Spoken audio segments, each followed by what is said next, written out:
За засгийн газар байгуулагдаад засгийн газрын одоо яамдууд дотор аж үйлдвэр эрдэс баялагын яам гэж байгуулсан. Аж үйлдвэр гэдэг нэрийг одоо урдаа авсан нь үйлдвэрчлэлтийн бодлогыг барьж явах, үйлдвэрчлэлтийг хөгжүүлэх гэдэг ийм амбицтай оруулж ирж байгаа. За тэгээд манай Монгол улсад бол үйлдвэр технологийн паркийн эрх зүйн байдлын тухай хууль хэрэгждэг. Энэ хуулийн дагуу бид нар энэ аж үйлдвэрлэлийн салбараа үйлдвэр технологийн парк байдлаар хөгжүүлнэ гэж ингэж явж байгаа. Тэр нь юу гэхээр үйлдвэр байна.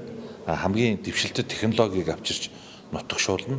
За тэгээд энэ кластер маягаар хөгжнө гэсэн ийм одоо утгыг агуулж байгаа. Тэгэхээр манайд бол манай улсын эдийн засаг бараг л нэг тулгууртай болоод байгаа. Уул уурхайн салбараас одоо маш их хамааралтай болоод байгаа. Тэгэхээр энийг өөрчлөх, арай ондоо болгох боломж нь бол үйлдвэржүүлэх бодлого байгаа. Тэгэхээр үйлдвэрийн салбар маань өөрөө хүнд болон одоо хөнгөн үйлдвэрийн асуудал байгаа. Тэгэхээр үйлдвэр технологийн паркийн болон одоо хүнд үйлдвэрийн асуудал нь бол манай яамны эрх асуудлын хүрээнд байгаа. За мөн хөнгөн хүнсний үйлдвэрүүд бол хүнс удааж хөнгөн үйлдвэрийн яам дээр байгаа. Тэгэхээр энэ хуулийн хэрэгжилт ямар байна? Тэгээд яг амьдрал дээр энэ үйлдвэр технологийн паркуудад цаашдаа ингээд боожоо төл дээр босоод явхад ямар асуудлууд тулгарч байна гэдгийг өнөөдөр энд хувийн хвшлийнхэн, төрийн өмчит үйлдвэр технологийн паркийнхан, за мөн одоо салбарын эрдэмтэд, судлаачид оролцсон юм хэлцүүлэг болж байна. Бид нар бол нөгөө хуучин бол одоо үйлдвэрлэлийг хөгжүүлж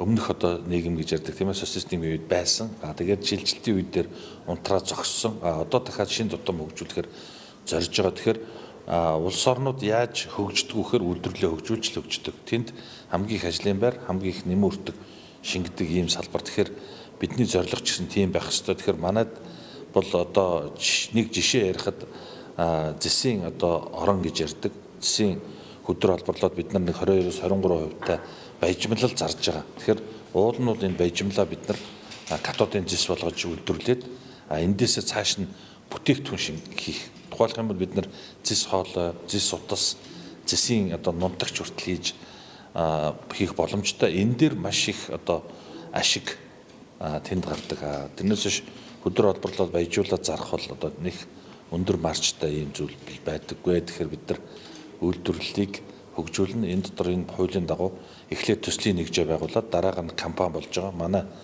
Монголд анхны одоо төслийн нэгжээс компани болж байгаа компани бол зэс боловсруулах цогцлбор компани байгаа гэдгийг хэлээ.